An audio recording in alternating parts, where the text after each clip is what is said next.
السلام عليكم، ازيكم حبايبي؟ عاملين ايه؟ اللي ما يعرفنيش انا ام نور حلو حادق. هنعمل النهارده وصفه حلوه قوي، بس اول شيء هنصلي على الرسول الكريم عليه افضل الصلاه والسلام. معانا هنا المقادير: كيلو دقيق، كوبايه كوبايتين حليب، كوبايه ميه، فنجان سمنه، نص فنجان سكر، كوبايه اللي بعاير بيها كوبايه الميه العاديه دي اللي موجوده في كل بيت. الاول احنا هنخلي الخميره في اللبن والميه دافين. هندوب فيهم الخميره والسكر ونسيبهم يتفاعلوا على جنب. هنا البيضتين وبنحط معاهم نص الليمونة، وهنحط معاهم شوية الخل، برضو معلقتين خل كبار، وقصاص الحليب معلقة صغيرة كده. ما عندكيش قصاص حليب او متعرفيش تجيبيه، حطي فانيليا. المكونات الجافة معانا: كربوناتو وبيكنج باودر ونص معلقة ملح صغيرة. كل الكلام ده على كيلو دقيق. بنقلب المكونات الجافة كويس عشان تختلط. بننزل هنا السمنة على البيض والسمنة، السمنة والبيض، وننزل عليهم الحليب بعد ما الخميرة اتفعلت وتأكدنا ان هي شغالة. بس هنحط ده على ده ونضربه في العجان، ولو ما عندكيش عجان ممكن تعجنيه كويس قوي قوي على ايدك، مفيش اي مشكلة. معلش يا جماعة، انا بجري الفيديو لان الوصفة طويلة فبجريها، فمش لاحقة، عشان كده انا سايبه لكم المقادير وقت طويل على الشاشة. ده السينابون، سهل وخفيف. المهم انك تتبعي الخطوات، والعجينة تكون لينة. وبتكون هنا بص، يعني انا عملت كيلو دقيق، احتاجت مني معلقه دقيق حطيتها. انتي برضو لازم تاخدي بالك من النقطه دي، ما تلتزميش بكيلو يعني كيلو، تحتاجي معلقه، مفيش مشكله. اللي ما عندهاش عجان هتعجن بالطريقه دي زي ما انتوا شايفين كده. اهم حاجه العجن يكون كويس جدا، لان السينابون بيحتاج عجن شديد عشان العجينه معاكي تبقى ناجحه. بصي العجينه طريه ولينه ازاي كده، اتاكدت خلاص تمام ان الوصفه بتاعتي هتطلع مظبوطه. برش على الرخامه بتاعتي كلها دقيق، وبفرد العجينة مستطيل بسمك تقريبا نص سنتي. ما يكونش أضخم من كده وما يكونش أرق من كده. لو أرق من كده احنا مش بنعمل فطير مثلا عايزينه مورق، لا. السمك لازم تلتزمي بيه عشان ما تنشفش منك العجينة. فردنا العجينة كويس جدا كده على الرخامة بالسمك اللي قلتلك عليه. هنا معلقة كبيرة من القرفة ومعلقة كبيرة من الكاكاو. والفنجان بتاع الشاي ده أنا بستخدمه على طول في كل وصفاتي، فنجان سكر كامل، سكر عادي. معانا هنا برضو تقريبا ما يقرب من فنجان سمنة. عندك زبدة ماشي، عندك سمنة عادية ماشي، عندك سمنة هولندي ماشي، لكن الزيت في الوصفة دي مش هيبقى حلو. بعد ما دهنا العجينة ولفيناها كلها رشناها كلها بالقرفة والكاكاو والسكر. احنا بنبرمها كده. انا وريتكم الفرشة في اول الفيديو علشان احنا هنا هننزل كل دقيق الزيادة اللي كان تحت اللي احنا فارجين عليه، عشان ما ينشفش معانا بعد كده العجينة. دي خطوة مهمة على فكرة.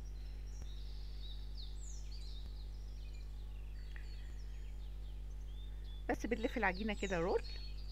هنا الرول كان طول معايا قوي، ما شاء الله ولا قوة الا بالله، فهنقسمه اتنين. بنقفله في الاخر خالص كده زي ما شفتي. وبنضف الدقيق كويس. انا هنا شغالة بالفتلة. دي اللي ما تعرفش تقطع بالسكينة المشرشرة، يعني انت حرة في اختيارك، او سكينة حامية. حبيتي تقطعي بالفتلة، على فكرة الفتلة للمبتدئين اسهل. عشان لو بالسكينة، لو انت مش قادرة تقطعي بالسكينة هتعجني او هتتكي على العجينة تبوظيها. فانا قطعت لكم هنا بالفتلة، وريتكم بالفتلة بيتقطع ازاي شوية، وهوريكي برضو بالسكينة بيتقطع ازاي. بجيب طبعا اي صواني عندي وبدهنها كده بشوية زيت، وببتدي ارص السنابون. في فرق بين كل واحدة والتانية، يعني تقريبا 3 في كل صف زي ما انت شايفة كده. بتاخدي الجزء الاخير ده وتلزقيه من تحت، تاخدي الجزء الاخير وتلزقيه من تحت، فاهمة ازاي؟ وتحاولي تفتحيها بايديكي قدر الامكان يعني. شايفين بالفتلة سهل جدا جدا لاي واحدة مبتدئة لسه متعرفش تعمل يعني سنابون او تقطع. بصي دي السكينة مشرشرة، انا بقطع كده، ده ترانش مشرشر كده.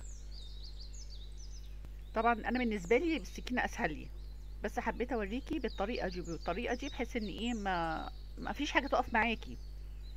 على فكرة هو من الحلويات الخفيفة اللي بيبقى هش ولذيذ وجميل جدا. انا هنا بعد ما يعني رصيت في الصواني هسيبه يخمر، لان لازم يخمر وحجمه يضاعف قبل ما احطه الفرن.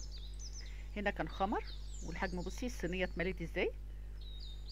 طبعا هكون مشغلة الفرن وسخن من قبلها، بيخش على درجة حرارة عالية في النص، في الرف اللي في النص. بالنسبة للصوص ربع كيلو جبنة كيري. انت ممكن تزودي جبنة كيري براحتك، على فكرة ممكن تحطي اكتر من كده. هنا الاستعجال مخلينيش حطيت كل المقادير قدام منك، لكن انا هنا حاطه تمن كريم جانتيه، حاطه كوبايه كبيره او مج كبير من السكر البودره، وضربتهم كويس مع بعض.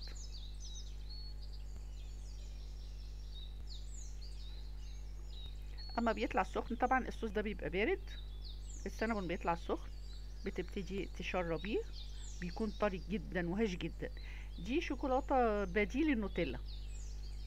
انا سيحتها في حمام ميه وحطيتها في كيس لبن كده عادي، وحاولت ازين بيها. هنا انا حاطه حاجه تانية اللي هو الشوكولاته الفورماسيل، عشان عندي حد ما بيحبش الشوكولاته. بصي طراوه، بصي خفيف قد ايه، خفيف جدا يتاكل كده من غير حاجه والله. جربيه مش هتندمي، هيعجبك جدا جدا ومش هتبطلي تعمليه.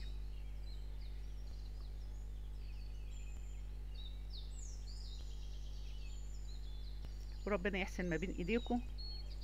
يا رب الفيديو يكون عجبكم، واستنوا مني كل جديد. وانا اسفه على السرعه، غصب عني والله. وما تنسونوش في اللايك والشير، وان شاء الله هنعمل مع بعض معجنات كتير، ونصلي على الرسول الكريم عليه افضل الصلاة والسلام.